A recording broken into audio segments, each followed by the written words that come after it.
Muita gente acaba projetando a sua fé sobre objetos, sobre coisas, ou desenvolvem crenças, mesmo em rituais, ou mesmo em mensagens supostamente ditas do Evangelho, mas que não corresponde ao Evangelho de Jesus Cristo. A fé bíblica do Evangelho, ela é uma fé específica. Ela é uma fé que ela tem, certamente, o alvo a ser atingido. É uma fé que deve ser exercida em algo, e acerca deste algo, no caso, a fé deve ser exercida em Deus, e esse Deus é revelado na pessoa de Jesus Cristo e na mensagem de Jesus Cristo. Ou seja, qual é o objeto da minha fé? Eu tenho que questionar isso. Eu tenho que perguntar isso. Eu sei que é um tanto difícil cada um fazer esse questionamento para si mesmo e chegar à conclusão de que a pessoa, embora ela tenha vontade de crer e de desenvolver a sua fé, e que ela esteja desenvolvendo a fé nas questões erradas. É difícil chegar a essa conclusão. Isso porque geralmente se confunde a fé com uma mera crença. E a crença, ela, diferentemente do dom de Deus, ela é desenvolvida culturalmente. Ou seja, a pessoa nasce num determinado país, numa região, num lugar, e quando ela não nasce crendo naquilo que ela virá a crer no futuro.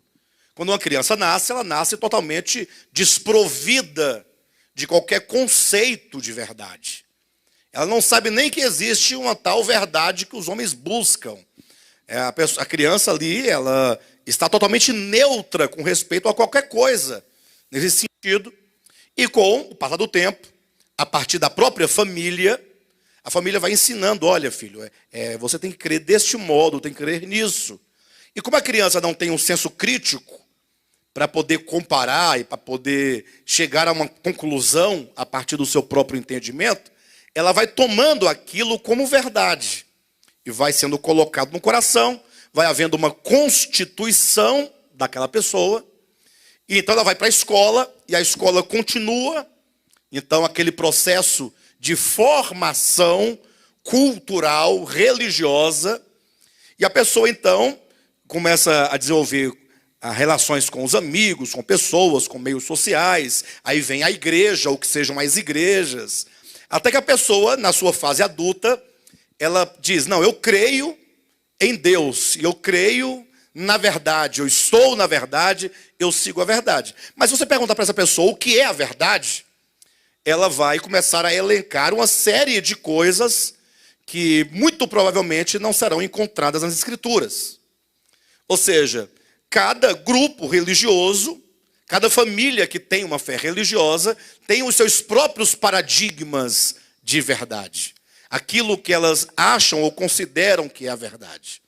E são poucos, não são muitos, aqueles que ao longo do tempo, na medida em que eles vão crescendo e vão fazendo uso da sua própria razão, são poucos os que conseguem se desvencilhar de todo essa cultura religiosa impregnada na mente, no coração e na sociedade.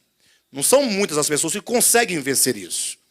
Geralmente é preciso que a pessoa ela tenha um pensamento bastante objetivo. Lógico, tem uma ação do Espírito Santo que liberta as pessoas do engano. Tem a ação do Espírito Santo que revela à pessoa a verdade de Deus.